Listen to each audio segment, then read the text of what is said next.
Muy bien, vamos a ver las leyes de la reflexión.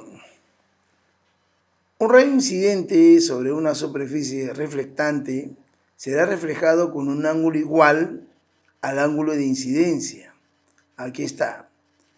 Ambos ángulos se miden con respecto a la normal a la superficie. Acá tenemos una recta que siempre es normal a la superficie.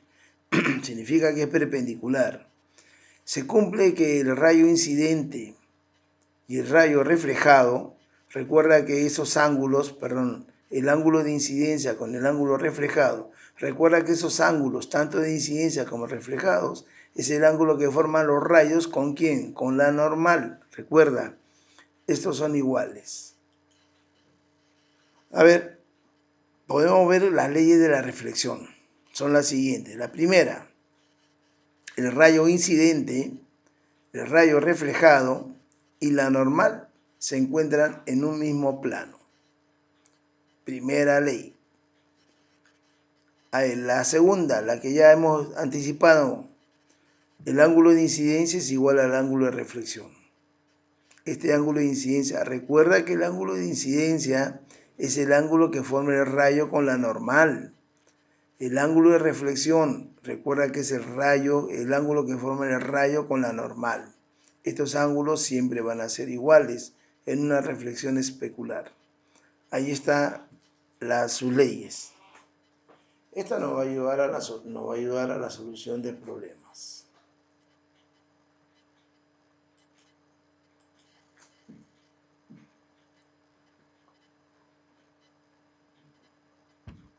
Vamos a ver otro fenómeno de la luz, la refracción. Como hemos podido ver en la reflexión,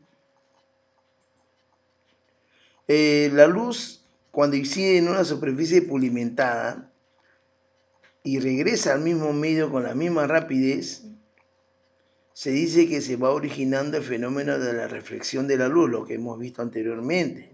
O sea, regresa al mismo medio. Pero, ¿qué pasa en la refracción? En la refracción de la luz, cuando una luz incide en una superficie transparente, ingresando a otro medio con diferente velocidad, entonces se dice que se ha originado el fenómeno de la refracción de la luz. A ver, ahí está. Mira, ve, aquí tengo un medio 1 y aquí tengo un medio 2. Cuando el rayo incidente pasa a otro medio, ¿verdad? Se dice que ha ocurrido el fenómeno de la refracción. Obviamente que las velocidades de la luz en ambos medios van a ser diferentes. Aquí tenemos el rayo incidente, tenemos el rayo refractado, igual trazamos una normal, tenemos el ángulo de incidencia y el ángulo de refracción. Esos son el ángulo que forman los rayos con la normal, los rayos con la normal. Entonces, aquí tenemos que tener en cuenta un concepto que se denomina índice de refracción, que nos va a ayudar a la solución de problemas. ¿Qué es el índice de refracción?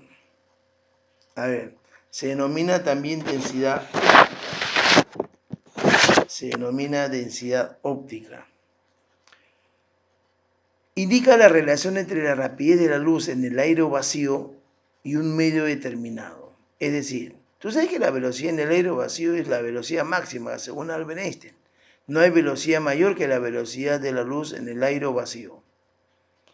Entonces, siempre esta relación, este índice, siempre va a ser mayor que la unidad. Entonces, B sub X viene a ser la rapidez de la luz en otro medio. Y ahí determino yo el índice de refracción en el medio. O sea, el índice de refracción es una relación de velocidades. ¿Entre quién?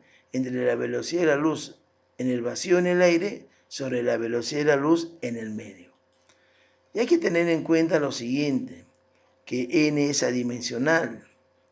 Y el índice de refracción en el vacío o en el aire es la unidad. Hay que tener en cuenta.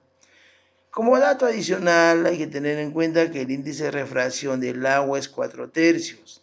El índice de refracción del vidrio es aproximadamente 3/2. A ver, vamos a ver las leyes. A ver, recuerda, mira, estamos viendo dos fenómenos. El fenómeno de la reflexión y el fenómeno de la refracción de la luz. A ver, vamos a ver la ley de la refracción.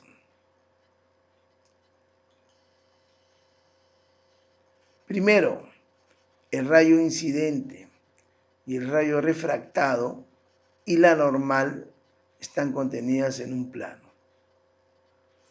Tan igual como en la reflexión de la luz. La ley de Snell, ¿qué me dice? Mira, el índice de refracción 1 por el seno del ángulo de incidencia es igual al índice de refracción 2 por el seno del ángulo de refracción. Eso es lo que me dice la ley de Snell.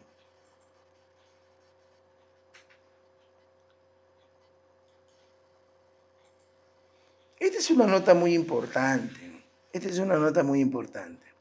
Mira, ve, sabemos que los medios tienen índice de refracción diferente. Sabemos que el índice de refracción en el aire es 1 y en el agua, hemos dicho que en el agua es aproximadamente 4/3, es mayor. Entonces, cuando el rayo incidente pasa de un índice de refracción menor a un medio donde el índice de refracción es mayor, el rayo refractado se acerca a la normal. Muy importante eso, ¿eh? El rayo refractado se acerca a la normal. Pero ¿qué pasa cuando el rayo incidente está pasando de un medio de mayor índice de refracción a otro medio de menor índice de refracción? El rayo refractado se aleja de la normal. Eso es lo que hay que tener en cuenta. Entonces, ¿qué pasa a medida que ese ángulo de incidencia aumenta? El rayo refractado se aleja cada vez más de la normal, hasta que nos demos cuenta de que en un momento determinado, en un ángulo determinado de incidencia, el ángulo refractado sea 90 grados. Entonces, cuando el rayo incidente cuando el rayo refractado forme 90 grados con la normal, a ese ángulo de incidencia le llamo ángulo límite. Pero ¿cuándo ocurre eso? Ten en cuenta, cuando pasa de un medio de mayor índice de refracción a otro medio de menor índice de refracción. Porque es allí que el rayo refractado se aleja de la normal. Entonces, estaremos hablando de un ángulo de incidencia límite cuando el ángulo refractado sea 90 grados. O también le llaman ángulo crítico, ángulo límite o ángulo crítico. Entonces, cuando a ti te hablen, hay el ángulo límite o hay el ángulo crítico en una refracción, significa que el ángulo de refracción, al aplicar la ley de Snell, debe ser 90 grados. Allí estaré determinando el ángulo crítico. ¿Por qué? Después de eso, ¿qué puede pasar? Ya no se refracta. Después, si sigues aumentando el ángulo, vamos a observar que el ángulo se refleja. El rayo se refleja, perdón. Ya no se va a refractar. Entonces, recuerda eso. Recuerda, cuando un rayo incidente pasa de un medio de menor índice de refracción a un medio de mayor índice de refracción, el rayo refractado se acerca a la normal. Cuando ocurre lo contrario, el rayo incidente pasa de un índice de refracción mayor a uno menor, el rayo refractado se aleja de la normal. Muy importante para el análisis de problemas. Esa es la ley de la refracción. Entonces, te vuelvo a repetir, hemos visto dos fenómenos, reflexión y refracción. La reflexión es en un solo medio, la refracción es